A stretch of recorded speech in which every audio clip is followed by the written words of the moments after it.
Olá, sejam bem-vindos e bem-vindas a esse episódio aqui dos HR Talks.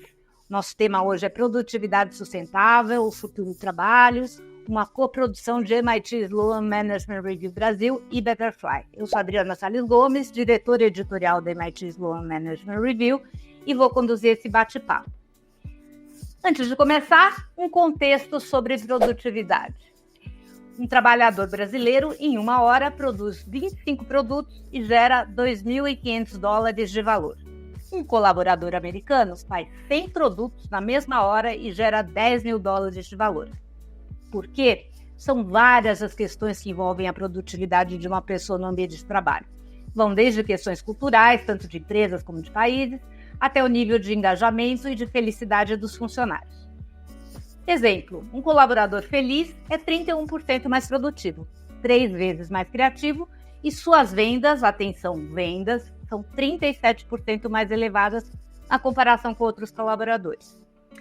Já equipes infelizes custam caro, custam 8,8 trilhões de dólares anualmente à economia global, que é o equivalente a 9% do PIB global. Mas como fazer isso?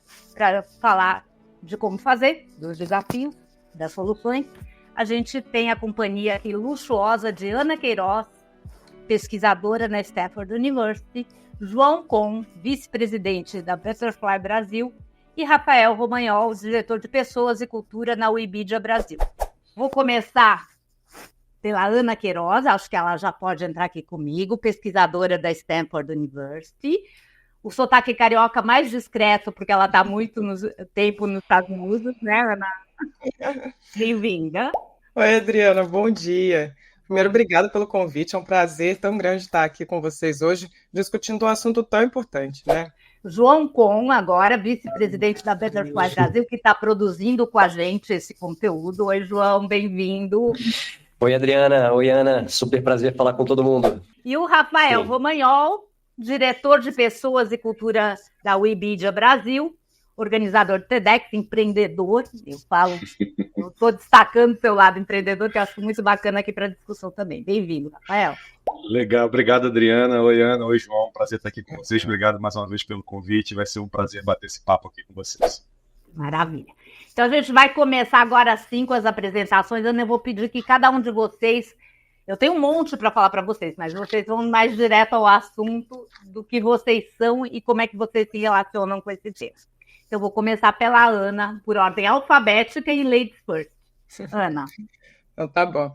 Bom, Adriana, eu sou pesquisadora, né? Minha formação vem da psicologia organizacional, psicologia cognitiva, e o meu foco de pesquisa é como que a gente pode usar essas tecnologias, tanto tecnologias imersivas, como esses óculos de realidade virtual, como tecnologias não imersivas, que é o que a gente está fazendo agora, falando em videoconferência, e-mail e tudo mais, para entender como que a gente se comunica, quais são os aspectos psicológicos, afetivos, sociais do uso dessas tecnologias, e principalmente esse uso em diversos contextos. Então, nos contextos de aprendizagem, seja na educação formal, educação superior, educação corporativa, e também, aqui em Stanford, eu lidero estudos relacionados ao futuro do trabalho. Então, como que esse trabalho a gente pensa que isso vai ser daqui a alguns anos e o que a gente pode fazer hoje para nos preparar para esse futuro do trabalho? Então, eu tenho conduzido diversos estudos em diversas escalas, né, desde estudos dentro do laboratório, estudos em comunidades, estudos com empresas, estudos em larga escala, com milhares de participantes, para entender melhor esses fenômenos que têm permeado a nossa vida. Ótimo. Dados, que a gente adora dados aqui na MIT SMR. João, Betterfly faz pesquisas, também tem dados para compartilhar, mas conta para a gente um pouco de você, João. Além de ser muito prazer. Isso eu não preciso nem falar. A primeira palavra que soltar aqui, o sotaque já entrega, não tem como esconder. Pronto. Pronto, revelado. Hoje eu estou como responsável da operação brasileira da Betterfly, mas também das pequenas e médias empresas a nível global. Nós somos o primeiro unicórnio social da América Latina, né? Isso na prática é um baita orgulho para a gente, porque a gente consegue conectar dentro do nosso modelo de negócio o mundo, né, dos seguros para proteger os membros que usam a nossa plataforma, o mundo da prevenção, né, com soluções de bem-estar para que as pessoas se cuidem, e uma ferramenta de engajamento gamificado no meio de tudo isso, com propósito social. Então, a gente protege as pessoas, estimula elas a se prevenirem e faz tudo isso por meio de uma gamificação com um propósito social, transformando tudo isso em doação. Por isso que nós somos um unicórnio social. E vai ser um prazer falar de produtividade. A gente sim, Adriana, como você comentou, roda muita pesquisa, tanto com RH quanto com pessoas colaboradoras, e aí trocar em especial com os materiais que eu já vi da Ana e com a experiência e com a vivência que o Rafa tem, vai ser um super prazer. Não, e é maravilha essa questão do adjetivo sustentável, que é uma coisa muito de vocês também, junto, né, colado em produtividade, que eu acho que é o que a gente vai conversar aqui. Rafael, me conta do seu lado empreendedor, do seu lado executivo, tudo isso. Legal, André. Eu acho que eu vou conseguir ajudar trazendo a perspectiva de dentro das empresas, né? Que é onde efetivamente é o meu caminho ao longo dos últimos anos. Sou profissional executivo de RH aí ao longo dos últimos 20 anos, passando por alguns mercados. Atualmente sou o diretor de pessoas da Webedia Brasil. Webedia é uma multinacional francesa, com operação em 15 países. A gente atua no mercado de mídia, conteúdo digital e publicidade como um todo. E vai ser ótimo trocar essa bola e dividir um pouco das dores também que a gente acaba encontrando dentro de casa, seja em relação à produtividade, a choque de gerações, a modelo de trabalho, e trazer perspectiva organizacional. Acho que vai ser muito rico essa troca aqui hoje. Maravilha. Bom, eu vou começar com o João, trazendo mais números, porque a gente gosta de números, e pedindo para você comentar. Então, eu tenho aqui o levantamento global da Microsoft, a gente também cita número dos outros, né, não só nossos, feito com 20 mil pessoas, que indica que 48% dos funcionários e 53% dos gestores estão com burnout no trabalho. Nós demos um artigo na MIT ASMR não faz muito tempo, a gente vai liberar esse artigo aqui no chat, o link. Pegou uma empresa que está entre as melhores empregadoras dos Estados Unidos, Fortune 500, fez um estudo profundo de 5 anos nessa empresa, e os funcionários também os funcionários 41% com burnout e 61% da liderança com burnout, mais alto ainda. A empresa boa empregadora, o burnout mais alto ainda dos líderes. Então, com esses dados em mente, né, eu queria que você falasse um pouco da política das empresas com as quais vocês se relacionam em relação ao cuidado, em relação é meio feio, né, mas em relação ao cuidado com os colaboradores. João.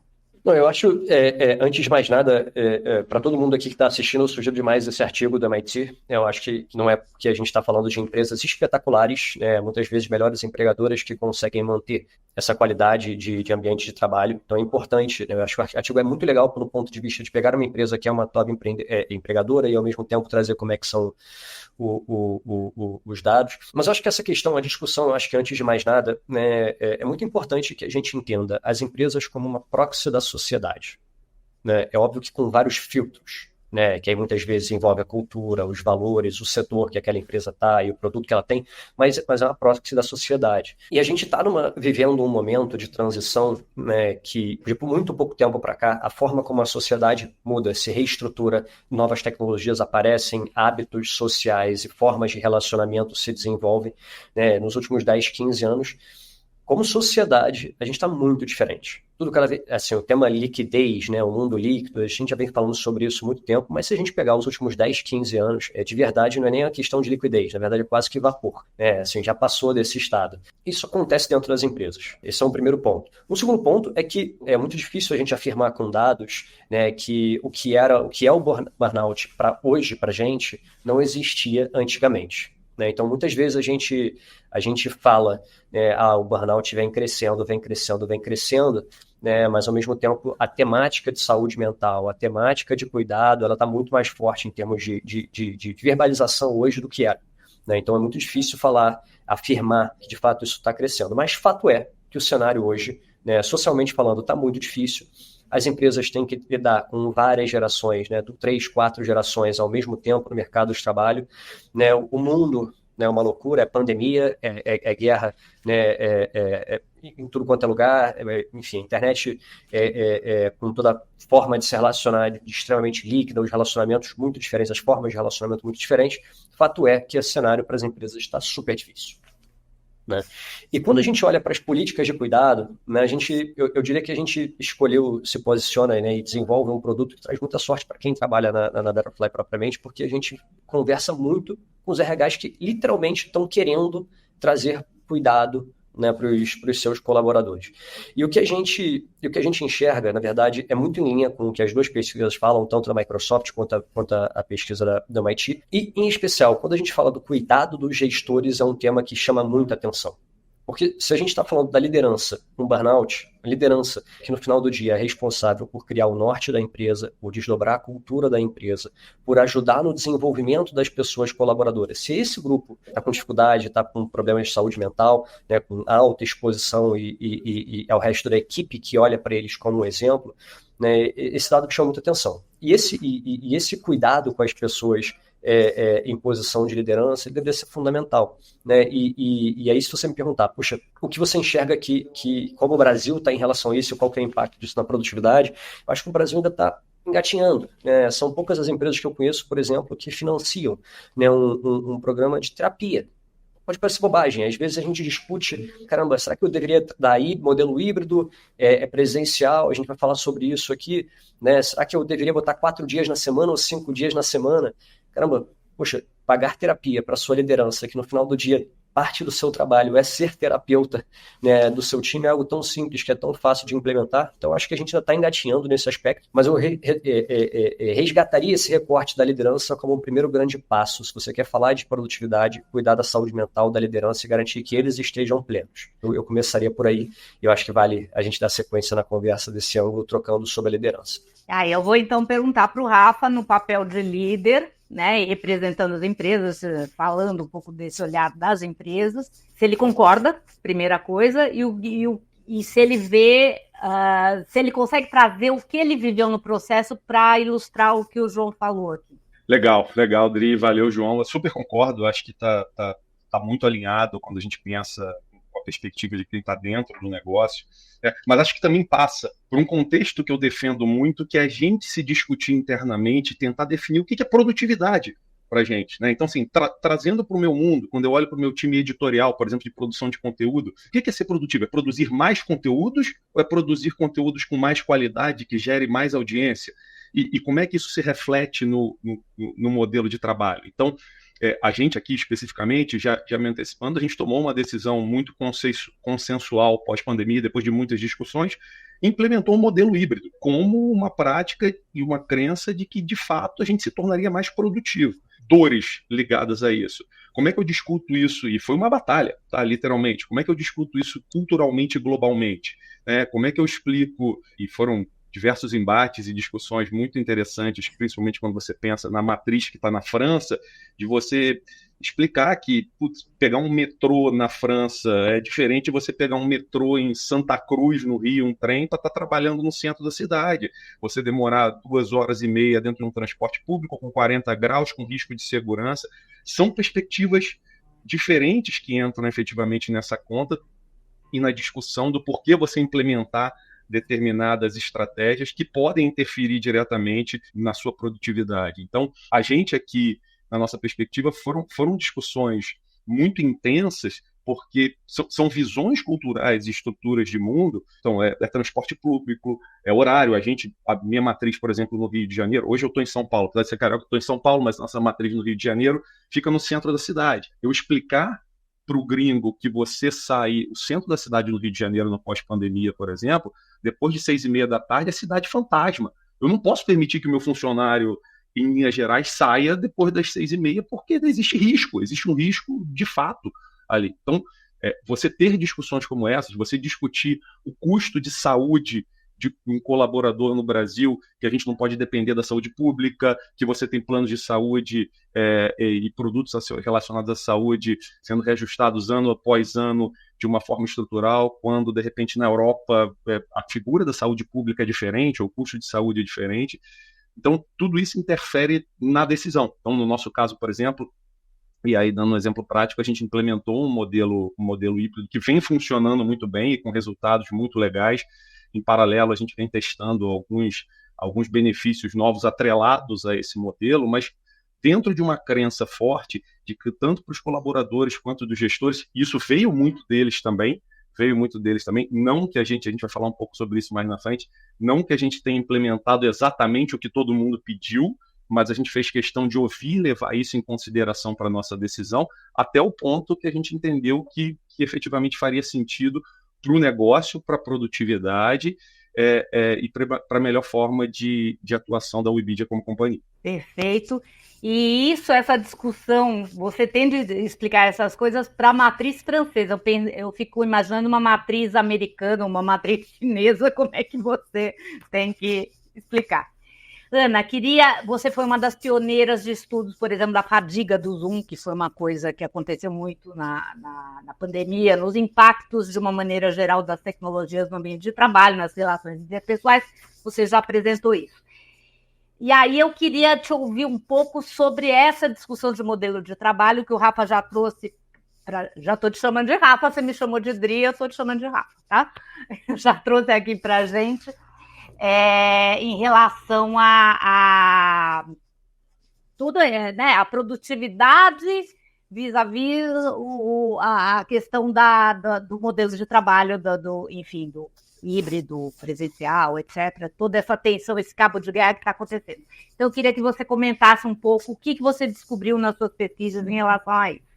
A gente tem visto, muito aliado com o que o Rafael falou, assim, as empresas, né, elas querem, muitas delas, dependendo da natureza do que elas fazem, né, essa volta ao trabalho, dependendo de onde elas estão, e outras são mais flexíveis, querem esse trabalho mais híbrido, que é o futuro. O futuro, ele é mais híbrido, porque a gente tem, né, se a gente pegar historicamente, né, a automatização das tarefas e tudo mais, a gente tem passado muito mais tempo na frente do computador e a gente pode executar muitas das nossas tarefas na frente de um computador, e você pode fazer isso de casa, você não precisa estar no escritório para realizar o trabalho em si. E isso é muito prático, é muito importante em questões como o que o Rafael falou, entendeu? Em que o transporte te expõe, te coloca numa situação de talvez violência e coisa assim. Mas também a gente tem desvantagens com relação a isso. Quando a gente fala de times, e principalmente times de alta performance, você quer que as pessoas elas se conheçam, você quer que elas estejam em contato com uma certa frequência. Então, isso não quer dizer que elas têm que estar o tempo inteiro dentro do escritório, mas que elas possam ter esses momentos de contato face a face. Então, várias empresas elas estabeleceram, por exemplo, um dia só que você precisa vir ao escritório e que daí todos precisam vir ao escritório para que todo mundo possa se encontrar. Por quê? As nossas pesquisas com relação à tecnologia na comunicação, então, quando a gente se comunica usando tecnologia, seja videoconferência, mensagem, e-mail, mídia social, realidade virtual, existem diferenças do quanto a gente se sente conectado com os outros, de acordo com a tecnologia que a gente usa. Então, por exemplo, se eu só estou mandando um e-mail, eu me sinto assim, eu consigo passar a mensagem, é muito breve, mas não gera essa conexão entre as pessoas. E tanto que gera, inclusive, a interpretação daquele e-mail vai depender muito, né? Você não consegue colocar o tom ali muito bem e tudo mais. Quando a gente está aqui, igual hoje, né, na frente da câmera, já é muito melhor, a gente consegue ver a expressão facial, tom da voz, movimento, isso tudo nos ajuda a entender melhor a mensagem e nos também faz sentir mais conectado com aquelas pessoas. Só que o face a face supera tudo isso, né? A gente se sente muito mais conectado e ele permite, né, esse contato pessoal dentro da empresa, ele permite aqueles contatos informais, que são super importantes, que é aquele momento que você foi lá, foi pegar um café para dar uma respirada, e aí de repente chega um colega, vê, principalmente falando em saúde mental, vê ali que você, né, de repente está precisando de um suporte, e chega perto, conversa, e juntos ali vocês conseguem achar uma solução, discutir, de repente, alguma coisa que vocês podem se ajudar ali. Então, isso é o que a gente perde quando o trabalho é extremamente remoto. Então, o modelo híbrido, ele consegue dar conta disso por ter esses momentos de interação que são super importantes. E os momentos de hiperfoco, os momentos que você precisa trabalhar na frente do seu computador e entregar, você pode fazer de casa. Então, esse é o que a gente tem identificado como o que vai ser cada vez mais frequente, né? E o que as empresas têm tentado é trazer, então, as pessoas, pelo menos uma vez, no caso, logo depois da pandemia, né, que todo mundo estava em casa, e aí a gente estava num período, pelo menos nessa área aqui, né, do Vale do Silício, era um período de muito crescimento, né, a pandemia ajudou muito essas empresas de tecnologia a crescerem. Então, existia uma abundância. E aí, relacionando com o quanto a empresa suporta, os benefícios, o quanto ela te ajuda, né, a cuidar da sua saúde mental, existiam muitas iniciativas nesse aspecto, quando as pessoas estavam em casa durante a pandemia.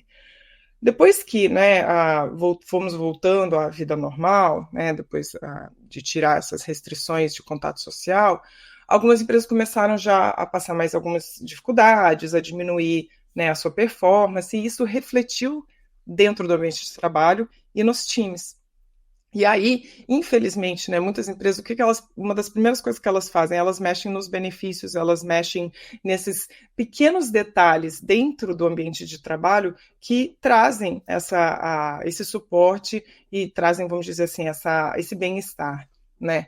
E o que a gente vê aqui, geral, nessa região, é as pessoas comentando o quanto o ambiente de trabalho mudou drasticamente nos últimos 2 anos.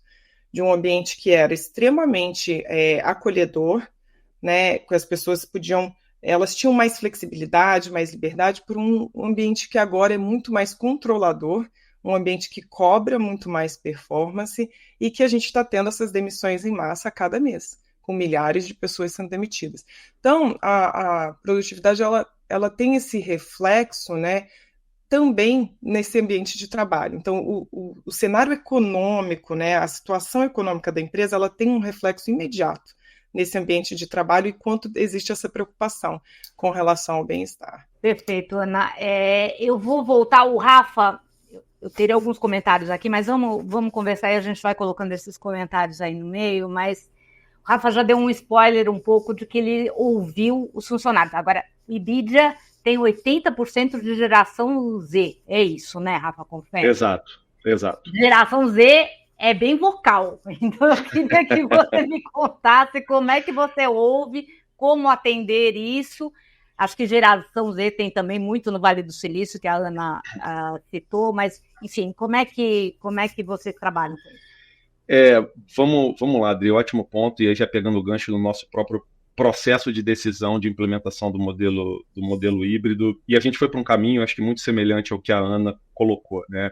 E aí só deixando claro, no processo de ouvir, sim, ouvimos muito, fomos muito transparentes, porém não democráticos. A transparência, sim, democracia, não. Tipo, a decisão foi nossa, ouvimos, entendemos o que efetivamente faria sentido. Então, particularmente na Webidia, a gente foi para um modelo 3-2, né? Então e a gente estabeleceu algumas regras. Então, como é que a gente funciona aqui, por exemplo, terças, quartas e quintas, dia obrigatório no escritório para todo mundo junto dentro do escritório, segundas e sextas em casa, com exceção de diretoria, nossa reunião é segundas-feiras, então a gente acaba vindo para o escritório, mas para o pessoal, terça, quarta e quinta, justamente para a gente ganhar essa convivência, para ganhar o corredor, para ganhar a troca de informações, e principalmente quando a gente pensa na geração Z. A minha empresa é feita de pessoas muito jovens, pessoas muitas de primeiro emprego, pessoas que nunca viveram um ambiente corporativo.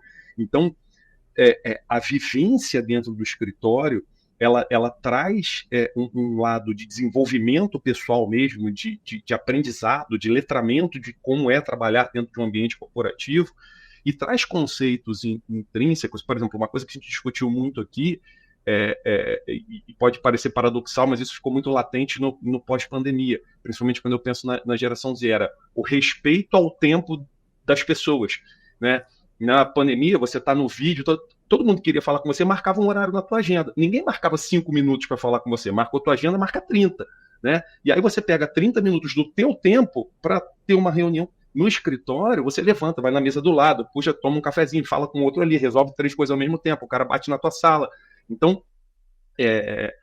a gente implementou um modelo 3-2, a gente ainda tem uma colher de chá corporativa aqui, que a gente ainda dá mais um dia extra de home office no mês, a escolha da pessoa. Então a regra você tem que estar às terças, quartas e quintas no escritório, mas você pode escolher um dia no mês alinhado com o seu gestor extra para poder estar aqui dentro.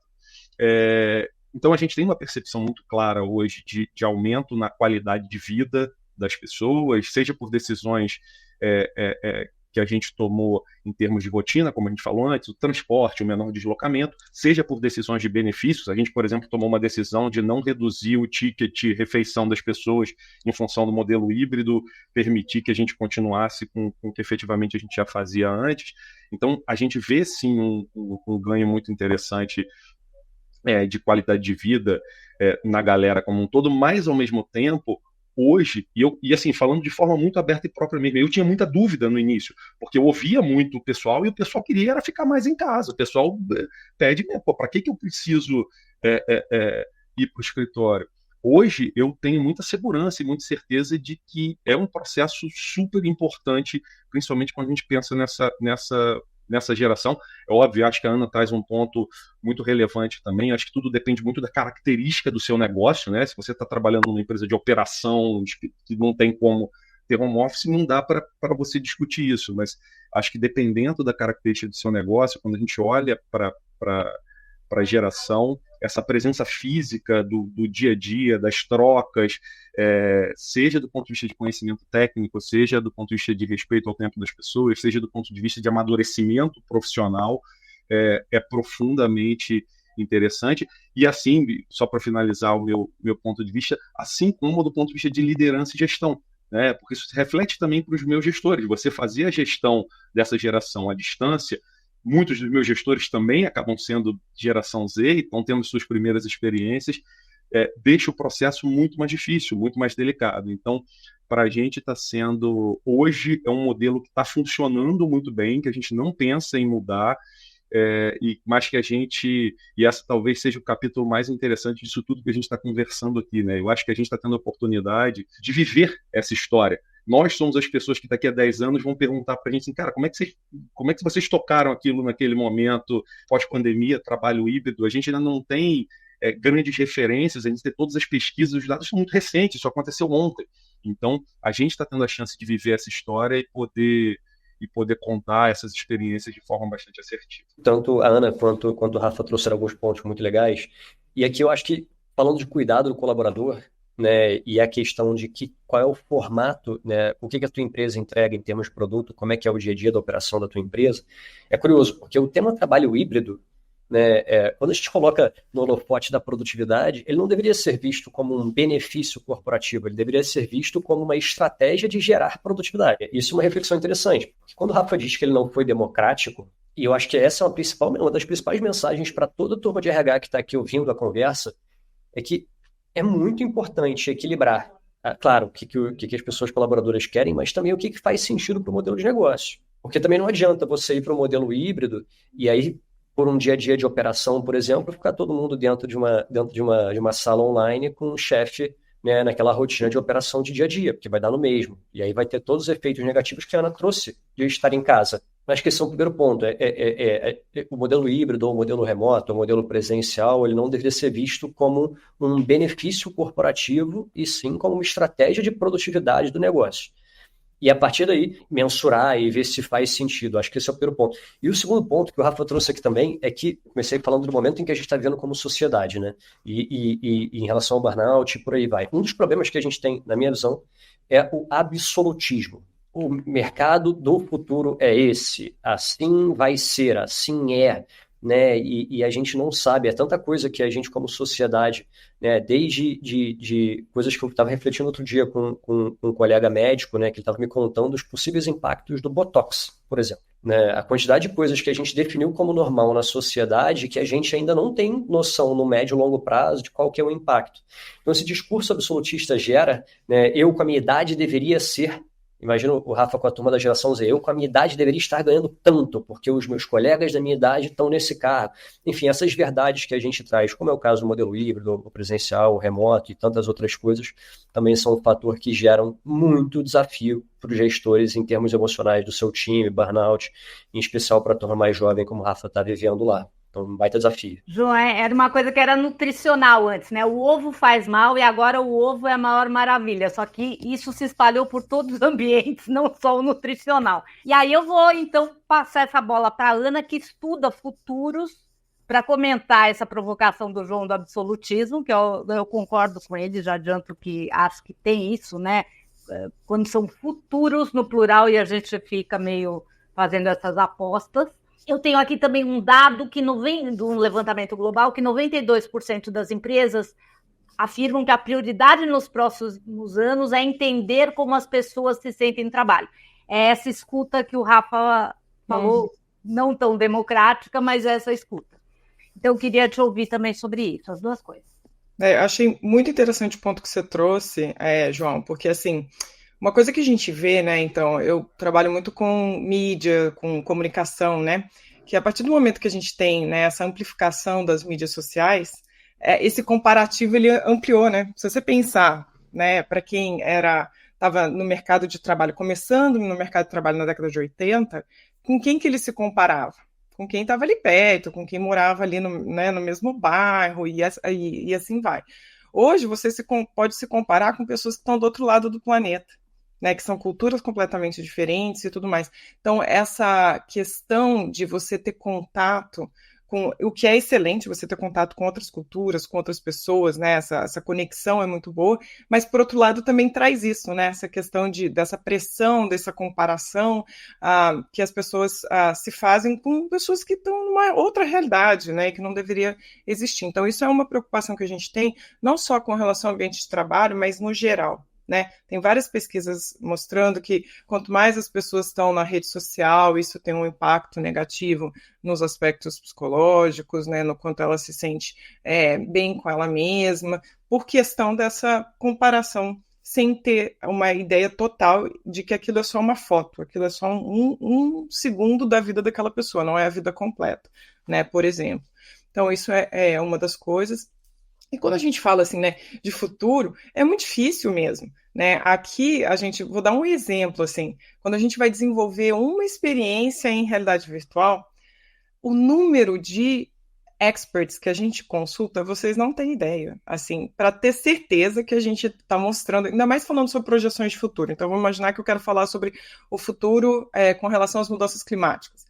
Eu tenho que consultar tanta gente para ter uma ideia e, às vezes, a gente não consegue chegar numa conclusão e a gente decide, não, então não vamos fazer sobre esse assunto, porque não existe uma receita, não existe né, esse absolutismo, ele é muito resultado, acho que da própria comunicação de mídia, não necessariamente do conhecimento científico, porque cientificamente falando, a gente é sempre muito cauteloso com relação ao futuro.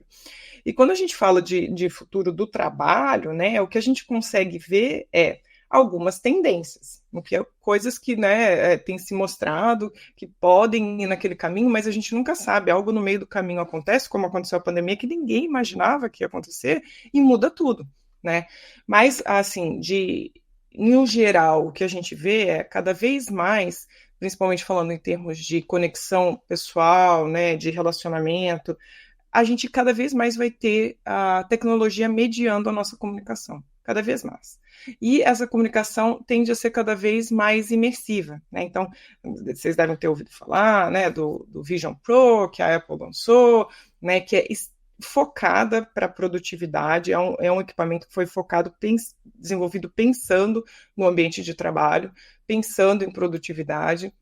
Então, a gente vai, em vez de repente, estar fazendo essa videoconferência aqui no computador, a gente vai estar com os óculos de uma forma mais imersiva, que vários estudos que eu tenho conduzido já mostram que ele chega mais nas nossas emoções, né? Estar nessas mídias imersivas tem um impacto maior no quanto a gente se sente ali dentro, nas nossas emoções e assim vai. E se a gente pensar nisso num ambiente de trabalho híbrido, talvez a gente comece a chegar nessas conexões pessoais um pouquinho mais significativas quando a gente tiver esses ambientes imersivos para conectar com os outros e tiver uma possibilidade desses contatos informais que o Rafa comentou também, que são super importantes, não só para a tomada de decisão, porque você vai ali e, de repente, em 5 minutinhos que você conversou com uma pessoa, tem uma ideia, mas também para o bem-estar, né? Para esse bem-estar psicológico dentro do ambiente de trabalho. Só vai faltar o abraço, que é tão brasileiro, não é tão americano, né? Mas tem a questão do abracinho, que é muito nossa, né? Eu quero só contar que a Ana está fazendo um artigo para a gente, para a edição de março da MIT Sloan Review, sobre o Vision Pro e tudo que tem a ver com ele. Então, depois, quem quiser ler, a gente vai gostar. João, vou pegar agora uma pesquisa da Betterfly aqui para a gente discutir um pouco, que tem a ver com propósito. Agora, saindo da questão do modelo de trabalho, mas entrando na questão do propósito.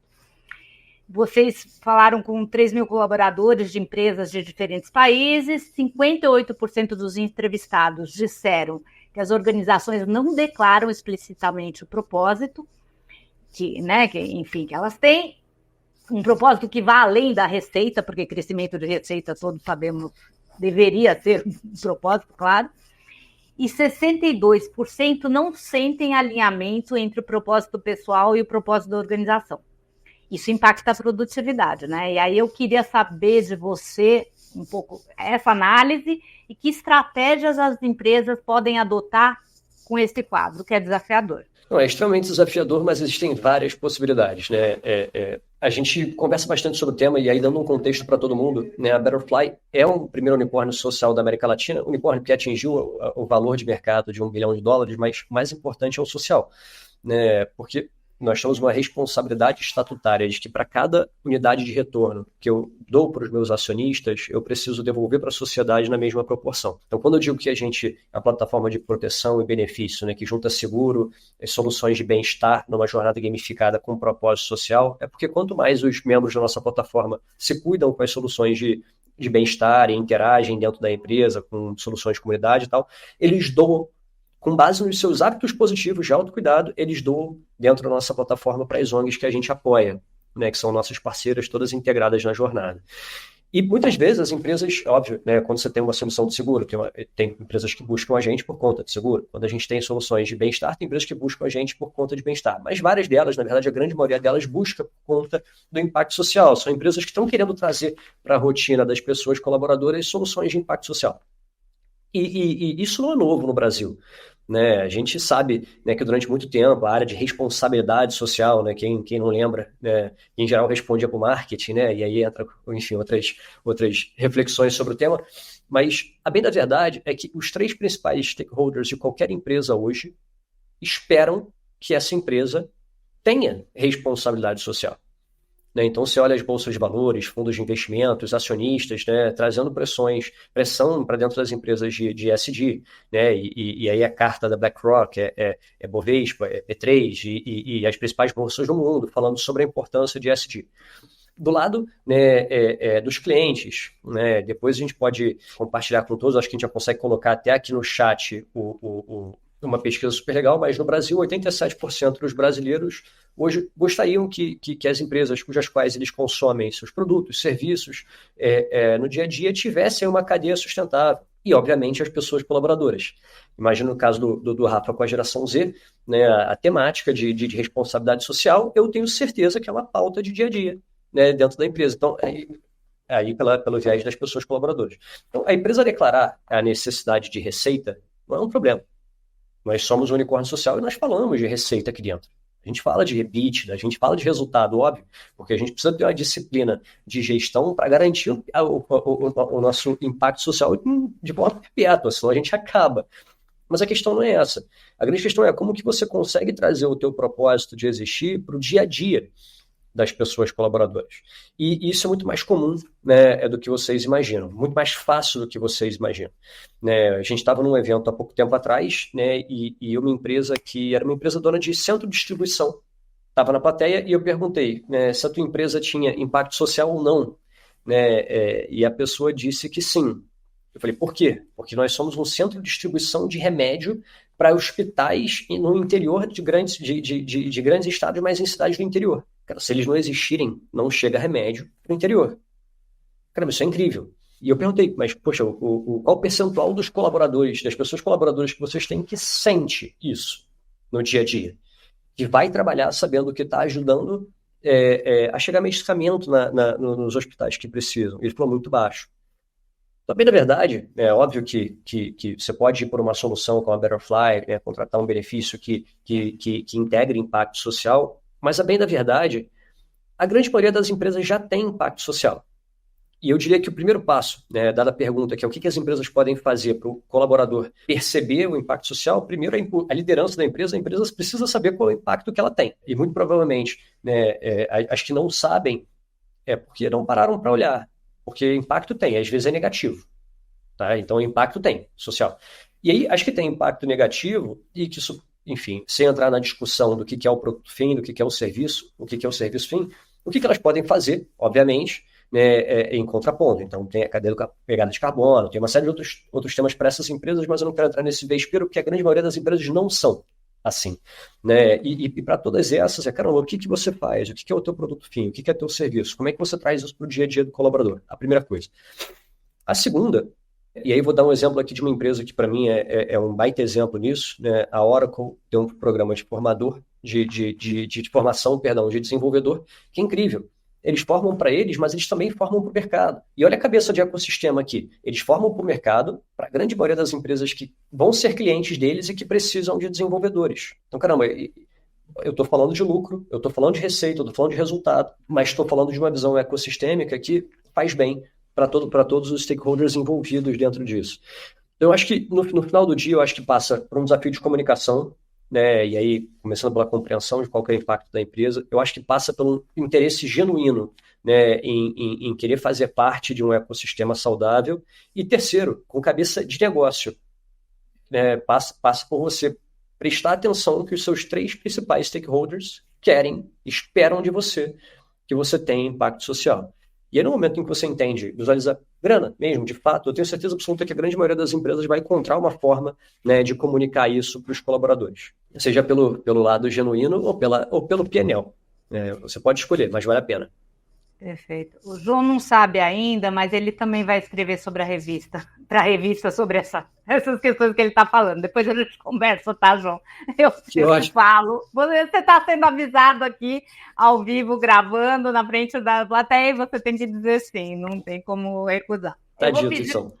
Tá bom. Eu vou pedir para o Rafa comentar um pouco dessas estratégias. A pesquisa da Betterfly também falou de uma questão de salarial, né? Que o salário não é tudo, e aí volta essa questão de propósito, essa identificação toda. Então, eu queria que o Rafa comentasse um pouco dessas estratégias no contexto EBITDA, se ele quiser falar de outros contextos de empresa. Legal, super pertinente o ponto, e acho que é isso mesmo, acho que você tocou num ponto-chave, que é a gente conseguir olhar para a remuneração além do dinheiro, né?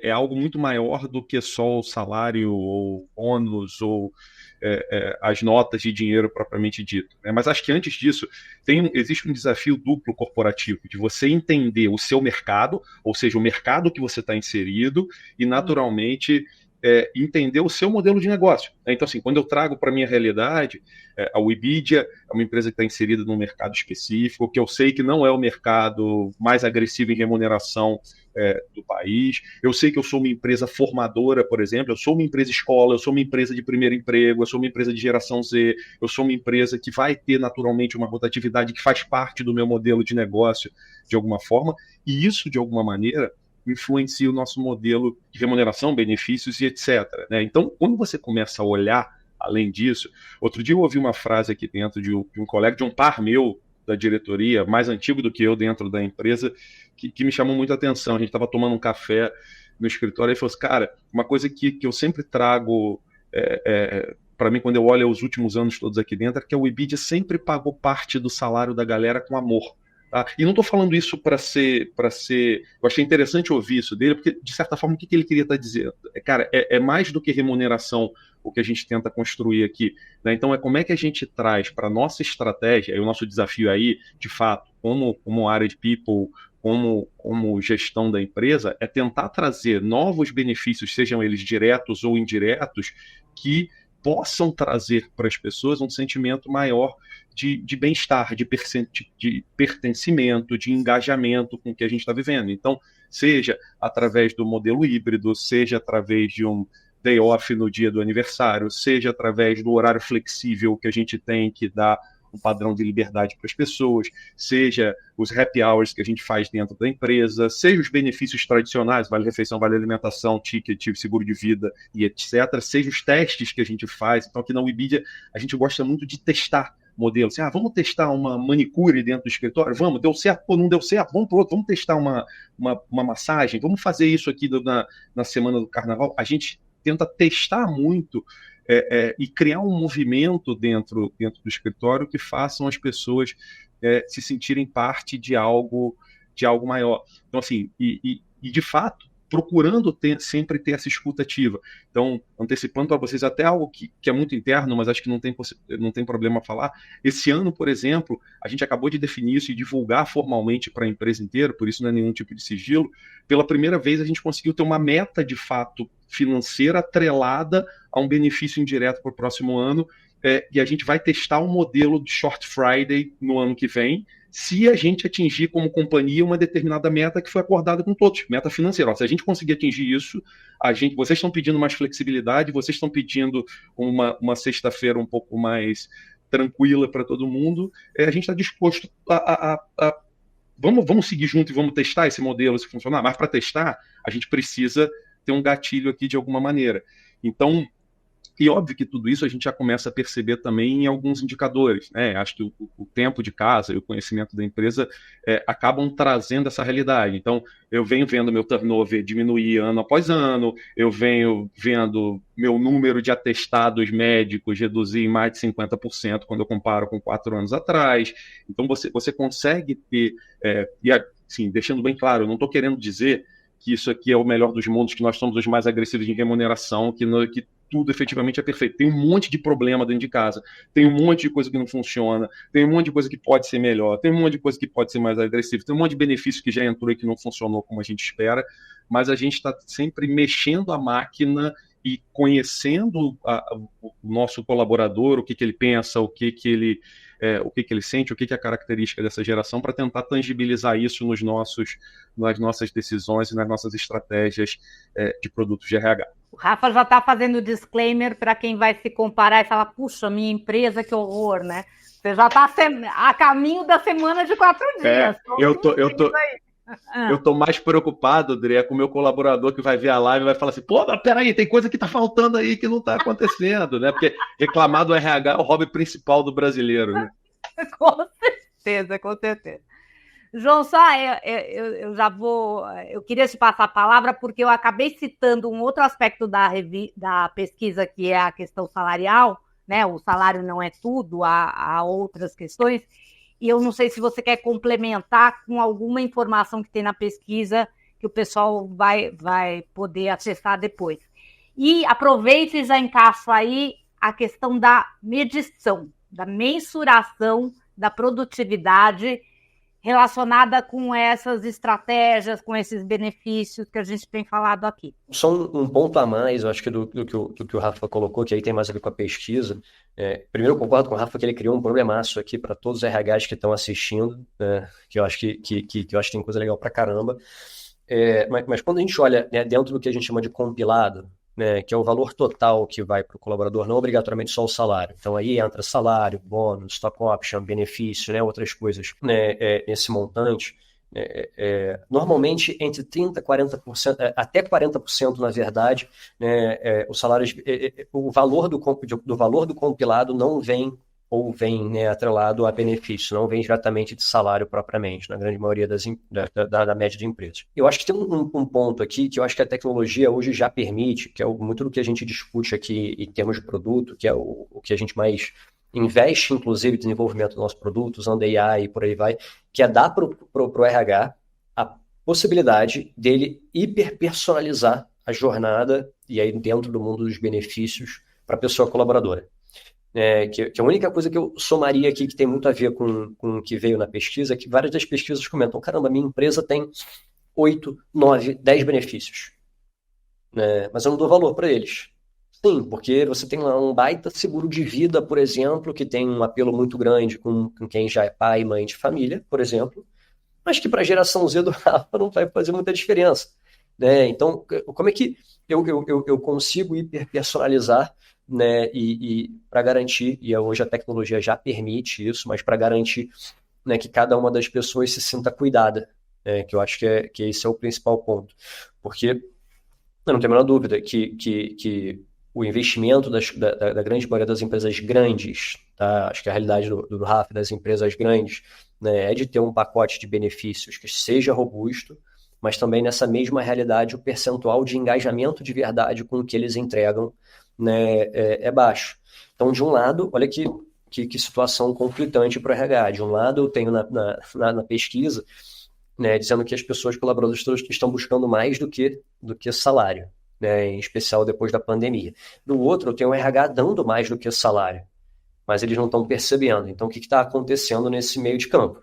É o famoso dinheiro rasgado. É literalmente um dinheiro rasgado. É um dinheiro rasgado, né, da empresa que paga todos os boletos, de todos os benefícios, que tira um dia de trabalho para dar aquilo, né, por exemplo. Né, isso é um dinheiro que pode ser rasgado se não for bem valorizado e utilizado isso da melhor forma possível. Então, é a empresa que, de um lado, está pagando. De um lado, o Rafa provavelmente tem uma estrutura, deve ter 1, 2, 3 pessoas no time dele que olha para benefício, opera benefício. Então, tem o custo direto, que é o boleto de pagar o fornecedor. Tem o custo indireto, né, de administrar N soluções, N benefícios.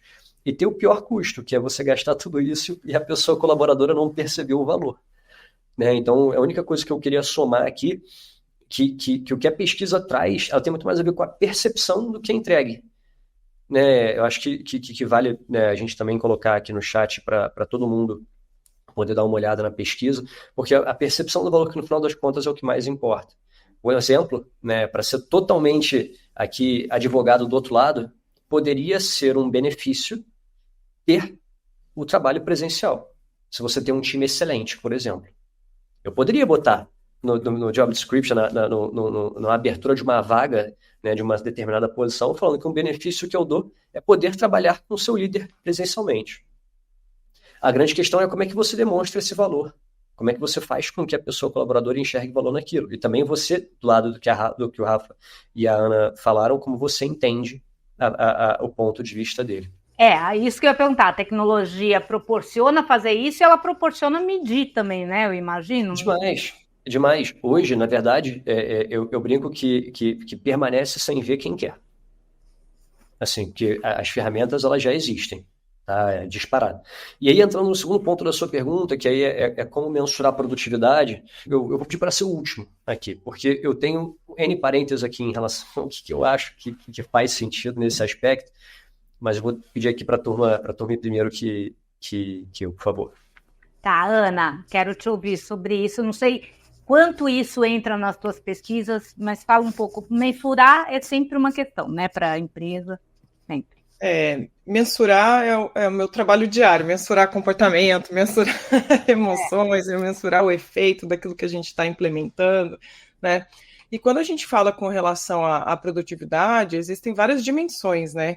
E é difícil, porque assim, depende do nível, depende da natureza daquele trabalho que você está executando, se o seu trabalho, ele resulta, por exemplo, então em horas eu consigo dizer quantos pacotinhos eu fiz. Então aquilo é super fácil de mensurar, vamos dizer assim. Agora, à medida que você sobe, né, hierarquicamente, e o trabalho é mais estratégico, você não pode só mensurar a entrega, né? Você tem que mensurar também o impacto da entrega. Você tem que mensurar, né, a magnitude daquilo que foi feito. Né? Então, e como o João falou, o que a gente vê é uma tendência de muito usar realmente, né, as novas tecnologias, usar inteligência artificial para conseguir ter uma foto melhor dessa performance. Né? Mas, em geral, o que a gente vê aqui, principalmente nas empresas de tecnologia, o que é muito importante, é a consistência, de você ter sempre uma consistência nessa mensuração de performance. Por quê?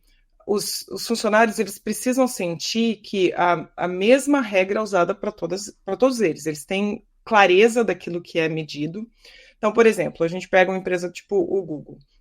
O que eles medem, né? O que entra naquela performance anual dos funcionários? Eles vão medir o que você entregou, e aí, para cada grupo, para cada tipo de trabalho, essa expectativa de entrega é estabelecida no início do ano. E aí você no final vai cruzar com, né, o que foi entregue, o que foi prometido, falamos que vamos entregar e aquilo que entregamos. Qual que é o impacto daquilo que você fez, tanto dentro da organização, fora da organização, para outros setores.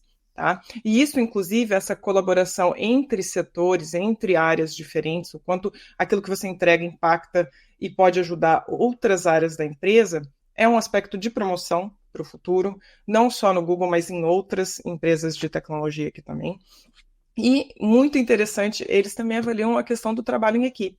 Ou seja, não é só, né, se antigamente a gente falava de produtividade, avaliação de performance, muito ligado ao que a gente fala de hard skills, né, que são essas habilidades mais cognitivas, né, que você consegue mensurar mais, mas também as soft skills, que são essas habilidades interpessoais, de comunicação, de trabalho em grupo. Então, precisa ter duas dimensões principais, né, essa visão sistêmica, né, o quanto aquele meu trabalho impacta não só o resultado do meu trabalho, mas o trabalho dos meus colegas e a empresa como um todo, né? E essa dimensão maior, né? E aí, se a gente ligar com o propósito, que acho que faz todo sentido e precisa ter, né? Do quanto aquilo que eu faço impacta não só a minha empresa, mas também impacta o ecossistema em geral e a comunidade que eu estou inserido. Né? Então, tem muita coisa legal para ser feita, né? E uso de tecnologia. Hoje você consegue capturar muito dado, né, dado de trabalho, de entrega, de performance, e você consegue fazer essas análises desses dados de maneira muito mais completa e mais rápida, usando os avanços aí incríveis da inteligência artificial. Não, uma provocação específica aqui, letramento tecnológico e letramento em dados é um componente importante ou não nessa mensuração, e a capacidade ou o tempo dedicado ao aprendizado, porque o aprendizado não aparece, né? Ele não aparece na entrega. Eu vejo isso, eu tenho que ler muito, o que eu leio, e ninguém está vendo eu ler. Tem que acreditar que eu estou lendo E como é que fica isso na mensuração? É extremamente importante. Então, essa é uma área que a gente vê crescendo muito. Então, para os RHs aqui, o pessoal que está assistindo, eles sentem isso na pele, assim, essa necessidade de investir nesse letramento digital de ciências de dados dentro do RH. Isso tem aumentado muito a procura de treinamento específico para, que dados eu tenho que coletar, que dados são importantes para mim, o que eu quero saber de cada função e como que eu vou analisar isso e gerar um report para guiar os próximos passos, né? Um relatório para os próximos passos. Isso é super importante. E a sua segunda pergunta foi com relação a... Aprendizado. Ao tempo de aprendizado. Como é que você mensura isso relacionando com produtividade sustentável? Então, por exemplo, né, eu estou dentro de uma universidade, um ambiente acadêmico. A gente tem isso muito claro dentro da universidade. Né? Então, por exemplo, um novo professor, um novo pesquisador, os primeiros anos é de muito aprendizado. E aí a expectativa é alinhada com relação àquilo.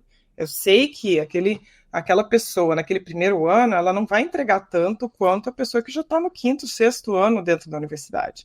Então, eu tenho isso muito claro. Normalmente, as empresas, elas têm, né, como se fosse um documento de guidelines, né, com relação às expectativas, com relação ao tempo também dentro da empresa. Normalmente, isso já é esperado, que no primeiro ano a entrega vai ser diferente do que alguém que já está e já passou por aquele período de formação. Né? Mas aí o Rafa e o João podem comentar também. Eu vou querer ouvir o Rafa sobre isso. Tem como é que ele encaixa isso na medição aí da produtividade. Bom, vamos lá. Eu não vou ousar discutir o conceito de mensuração com especialistas como a Ana e com o João aqui dentro, mas eu acho que assim, do meu ponto de vista, acho que faz sentido que realmente assim, formas e técnicas e softwares e possibilidades de mensuração existem aos montes, mas eu prefiro focar acho que em duas grandes questões que talvez estejam por trás disso, né, olhando mais uma vez para a perspectiva corporativa. Primeiro, de fato, a gente, como eu coloquei, acho que um pouco antes, definir o que é produtividade efetivamente para a gente, né? Quais são os conceitos de produtividade para o meu negócio, para as minhas áreas, para os meus... Outro dia, por exemplo, aconteceu, a Ana estava falando, eu estava lembrando disso, eu participei de uma reunião super, super interessante, convidado por uma consultoria que queria me apresentar um produto de inteligência artificial atrelado à produção de conteúdo. Então, focado no meu time editorial. Então, veio o consultor me apresentando um produto super legal que eles desenvolveram, e o discurso dele para mim é assim, não, cara, que a gente tem uma capacidade, utilizando a inteligência artificial, de produzir conteúdo com muito mais agilidade e de forma muito mais produtiva e técnica do que o time de X pessoas consegue efetivamente fazer. E aí ele virou para mim assim, eu vou te dar um exemplo, fala um tema aí, o que está acontecendo? Aí eu lembro que era uma semana que estava aquela onda de calor no Rio de Janeiro, estava uma semana muito quente, etc. Aí ele falou assim, faz o seguinte, vou falar aqui para ele, onda de calor no Rio de Janeiro, produz um conteúdo para mim, onda de calor, um conteúdo jornalístico para entrar num site assim, assado. Botou lá na negócio. Cara, tá aqui, ó, tá pronto. Um conteúdo pronto para você colocar no seu site. E aí eu comecei a ler o conteúdo, de fato, um texto muito bem escrito, muito bem direcionado, e ele me explicando como ele utilizava aquilo, que ele usava diversos canais no mundo inteiro e compilava informação, e por trás tinha uma inteligência que gerava. E aí no meio do conteúdo, o texto começava alguma coisa assim, a semana do dia 11 de julho foi uma das mais quentes no Rio. E aí parece, mas olha só, tá falando que é 11 de julho, a gente tá em 12 de dezembro. Ah, não, mas isso aqui foi um errinho. Não, cara, isso aqui não é um errinho. O que eu vendo do lado de cá não é conteúdo, eu vendo credibilidade, entendeu? Então, ele pode produzir o conteúdo 15 vezes mais rápido do que eu, mas isso não significa ser produtivo se eu perco a minha credibilidade, que é o que eu vendo para o lado de fora. Pessoas me assistem, pessoas acessam o meu conteúdo porque elas acreditam no que eu estou escrevendo efetivamente do lado de cá. Então, acho que tem uma discussão inicial de fato, um exercício nosso de o que é produtividade para que a gente possa efetivamente tentar mensurar. E aí tem uma segunda questão, que aí eu vou chamar aqui talvez de crença corporativa, crença da empresa, ou de quem está à frente da empresa, porque eu realmente acredito, e aí pode ser que a própria Ana, alguns colegas da Ana de Stanford queiram me jogar pela janela, mas eu realmente acredito que existe um lado da produtividade que é imensurável. Tá?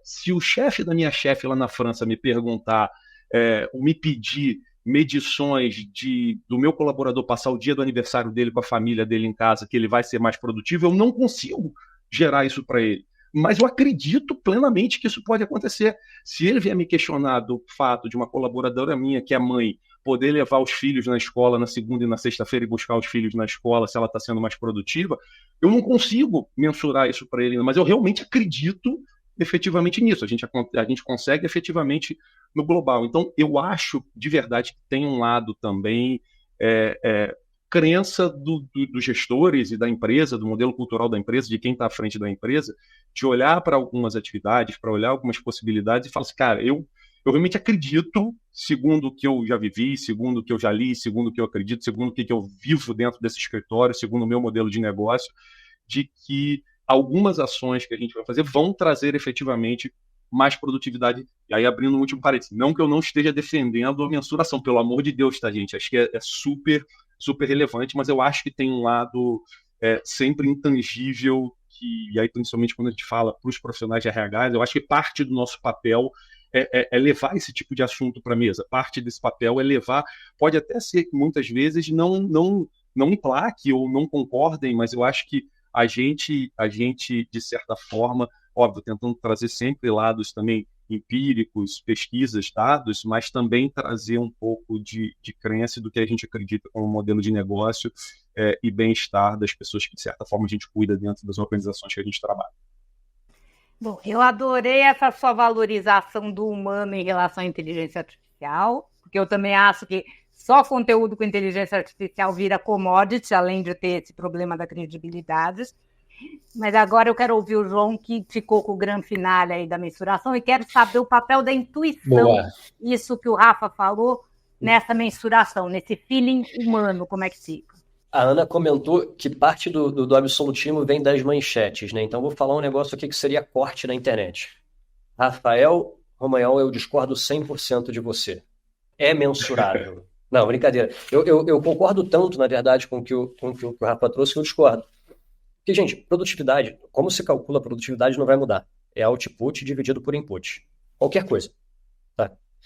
Mas por que o sustentável? E por que eu pedi para ser o último? Por que a gente fala de produtividade sustentável? Assim, vamos fazer um exercício aqui sem pensar nos dias de hoje. Vamos imaginar o Egito Antigo. Cara, com os recursos que eles tinham, com o input, a quantidade de pirâmide, por exemplo, que eles construíram, no tempo que eles construíram, eles eram muito produtivos. né? Os outputs, com os inputs que eles tinham, aí entenda pedra, recursos humanos, né? As pessoas que faziam, a tecnologia que eles tinham, caramba, eles eram muito produtivos. Se eu pego os mesmos povos na mesma época em outros lugares, obviamente também tinha alguns povos tão produtivos quanto, mas eles se destacariam, né? Mas o que é o sustentável? Cara, a taxa de mortalidade, para quem se interessa no tema, né? A taxa de mortalidade para construir uma pirâmide era gigantesca e maior do que a taxa de natalidade do Egito. Então, isso era sustentável? Não era. Eles seriam produtivos por N anos, como foram. Num determinado momento, iam ter que buscar mão de obra escrava e outras soluções, mas aquilo ali não era sustentável. Aquilo custava muito no longo prazo. Vamos trazer para os dias de hoje aqui e fazer uma reflexão. Quando o Rafa diz, eu acredito, eu tenho a crença de que deixar uma mãe ou um pai buscar ou levar o filho na segunda e na sexta ajuda na produtividade, eu tenho certeza, porque isso torna a produtividade que ele tem sustentável. A grande questão é que, beleza, vamos transformar isso aqui num exército, no máximo de cadeia de comando e controle. Não vai ser sustentável, porque os talentos que o Rafa precisa são talentos que precisam desse tipo de liberdade, senão eles não vão trabalhar para a empresa dele. Ponto. Então, a grande questão é que simplesmente mensurar a produtividade pensando numa equação, isso vai dar uma foto de hoje. Vai ser receita pela minha despesa? Ótimo, eu consigo comparar um país com outro, mas eu não consigo colocar, nos dias de hoje, o tempo que aquela produtividade vai se manter. E aí cabe a reflexão de cada um dos negócios, que é da forma como eu uso o meu input, meu recurso humano, e aí na lógica das pessoas colaboradoras, as minhas despesas, os meus investimentos, os insumos ambientais, dependendo do que é a tua cadeia, né, tudo, ponto. Como eu uso os meus inputs, da forma como eu uso os meus inputs, eu vou conseguir usar durante muito tempo? E quando eu falo dos meus outputs, eu estou pensando só na receita que eu estou trazendo, mas eu estou pensando também no prejuízo que eu estou trazendo para o ecossistema que eu estou, porque a receita entra. Mas se eu estou destruindo o ecossistema que me consome, que me mantém vivo, deveria entrar uma setinha para baixo nesse PNL, concorda? No meu output. Meu output é positivo em termos de receita entrando, mas ele pode ser negativo também. Tem uma saída, né, quando você coloca isso no tempo, dependendo de qual é o impacto que você tem com o seu ecossistema. Então, a produtividade, ela sempre vai ser mensurável. Ela sempre vai ser. Agora, como é que você vai trazer uma discussão? E aí isso é muito importante para toda a liderança que está assistindo. Né? Na verdade, a maior provocação que eu deixo na grande maioria dos eventos que eu falo é todo o executivo de uma empresa precisa responder que falta a empresa faria para o seu principal stakeholder. O Rafa precisa saber qual é a falta que a empresa dele faria para as pessoas colaboradoras. O CEO, obviamente, precisa saber a falta que a empresa faria para um todo, mas a turma de procurement, o que todos os fornecedores da tua empresa sentiriam se a tua empresa não existisse? De verdade. Se tinham falta ou alegria? É óbvio que ambos são subjetivos, né? Mas você pode mensurar qual é a falta, né, que você faria para os teus clientes. Isso é bem óbvio, né? Todo mundo sabe que parece que isso é importante, né? O cliente é importante, mas o resto, né? E aí entra a parte do sustentável. Eu acho que todo mundo que está aqui ouvindo, acho que a gente não tem mais tempo, né? Pela velocidade que o mundo está mudando, a gente não tem mais tempo para ficar agarrado nos cálculos de produtividade de antigamente. A gente precisa ouvir os nossos colaboradores, ouvir o que eles precisam, ouvir os nossos fornecedores, ouvir toda a cadeia. E muito da forma como a Ana comentou, porque tem método para fazer isso. Né? Quando ela diz que a gente atrai, né, que eles aproximam, né, especialista para participar das conversas, é porque eles sabem que tem método. Tem método para fazer, precisa ter disciplina e fazer, mas isso nos dias de hoje é imprescindível. Mas, João, quantas pessoas fazem esse cálculo de produtividade que você está falando hoje? A cada 10 pessoas fazem. Zero.